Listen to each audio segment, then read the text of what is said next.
Context for this, you remember that Allan was the one that when Marc-Andre Fleury and Robin Lehner were put into a bit of an awkward position with the Vegas Golden Knights, who was going to start, who wasn't. And we can talk about that, Allan, but Allan put out the Marc-Andre Fleury sword in the back, the DeBoer sword into the back of, so we talked about that. And at the time, Allan, I mean, really, it was sort of like, what is he doing? Are you sure? Is this what you want to do? And so you actually ended up, somebody sent you that clip.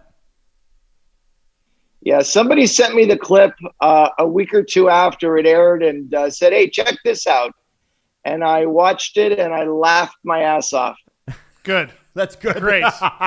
Good. So, I mean, it was when I first spoke to Allan, it was like, I was like, oh God, I hope he doesn't hate us for that. Right. It was one of those where you realize you're like, yeah, man. So, but yeah, Allan, that's me now. Yeah. Well, don't worry. So he agreed to appear on the show. Allan, like, I mean, that's one of the things that I think probably is one of the most misunderstood situations that you've personally been involved with. Because, like, I mean, we saw recently, and I think this surprised a lot of people, Robin Lehner tweeting really friendly things about you. And, like, when he was talking, he was sitting on an airplane. He's like, ask me anything. Can you, from your perspective, explain what happened last year for anybody that doesn't know, and I guess a closer view of it, because you were the one that ultimately ended up tweeting the picture? Yeah, well, I would say that just to begin, you guys, I never take what someone says about me seriously or to heart. If you're going to be in this business and your sole focus is representing players, the only thing you're concerned about is doing what's best with your client. And if other people don't agree with you, if other people want to criticize you, that's the seat I've chosen to put myself in, and I don't lose 1 second sleep over it at all. So you got to understand that's the perspective that I come to in any situation. I ask, first and foremost, what is in the best interest of the client, and that's the only thing that I consider. What I'll say about that situation is this. Number one, it's over. Mm-hmm. And there is a resolution there, probably an inevitable resolution given Vegas's decision to sign Robin to a 5-year deal. Overall, it was still a shock when we got the news because we read it on Twitter. Mark had no heads up from anyone that he was going to be traded. And hey, he's a big boy. It is what it is. But one would expect a face of the franchise player to be treated with a little bit more respect than that. But at the end of the day, it is what it is. I have to ask you earnestly because I don't know the answer to this question. Do you remember the name of the guy Marc-Andre Fleury was traded for? Yeah, it was Hartikainen. Right. Was it? Okay. It was Hartikainen. I do remember that. I believe you. I believe it because I don't remember. Did you ever in a million years? So it seemed, like you said, like a foregone conclusion, or likely anyway, that Vegas had, I don't want to say chosen sides, but they had committed to Robin Lehner long term. Did you ever in a million years think Flower would win the Vezina and then be traded for a guy who's never going to play a game for Vegas? I knew that last year Flower was a man on a mission.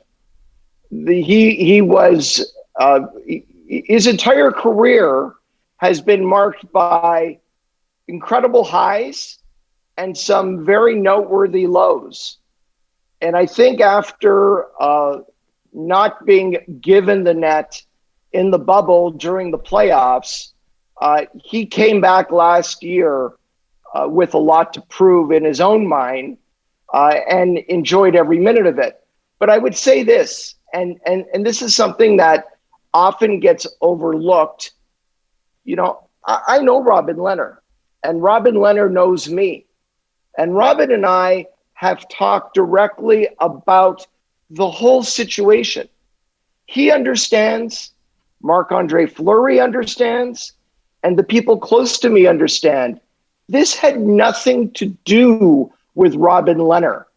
So many people tried to make the narrative Marc-Andre Fleury against Robin Lehner. The truth is, behind the scenes, these guys are incredible friends with each other.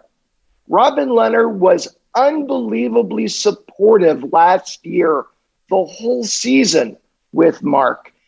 He was incredibly supportive during the playoffs last year with Mark when he wasn't playing. I was blown away by what a great teammate he was behind the scenes in every way, in every single way. This was about Marc-Andre Fleury and the way the organization was treating him, the things they had said to him, the promises they made to him, and the promises that were broken. So I have to know from your end, what was the immediate reaction from, Twitter, from Marc-Andre, and from the Vegas Golden Knights from the sword tweet?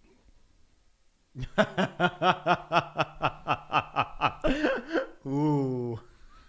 You're really focused on that one tweet, aren't you, Steve? I promise I'm done with it after this. I promise I'm done with it after this. But listen, you got Allan. This is like asking for the same present for Christmas for 3 straight years, and it finally shows up under the tree. So I have to ask you about it, and then I promise I'm done with it after this. Follow up and ask you did the actual Photoshop. Yeah, who did the Photoshop too? That too. I need to know which immediate relative made that photo. I just want you to know, Steve, those Photoshop guys are still out there, and I can always have one put up about you if you keep going. Nothing would mean more to me. Yeah. Nothing would make me happier. Yeah. Nothing in the world. Put a big Walsh on the sword. And it's just get the cat, the fierce cat photo. That's right, and then just big sword behind it. I like that. So what grief did you get after that tweet went out? Do you get grief from GMs about stuff like that, or is it something where they just don't even call you? Here's the thing about GMs that's interesting. Most of them follow me on Twitter. Huh. Many of them have burner accounts, and they use Twitter mostly to get breaking news and to follow various people. And the way that I know that, I don't really talk to a GM directly about Twitter, but every once in a while I will tweet something, and literally within 10 seconds, I'm getting a text message from a GM responding to the tweet. Sometimes it's about Bruce Springsteen.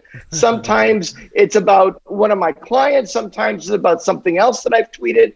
But I've been able to glean over the years that there's a vast majority of GMs that are following my tweets and will respond to me one-on-one, never angry, never, I can't believe you tweeted that.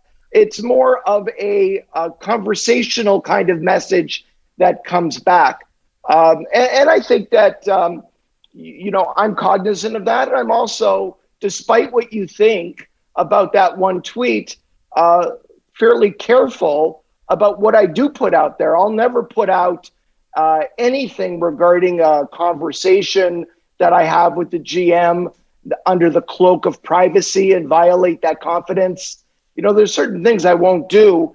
And I need GMs, when they speak to me, to know that they don't have to qualify the end of the conversation by saying, by the way, that's just between us and not for Twitter.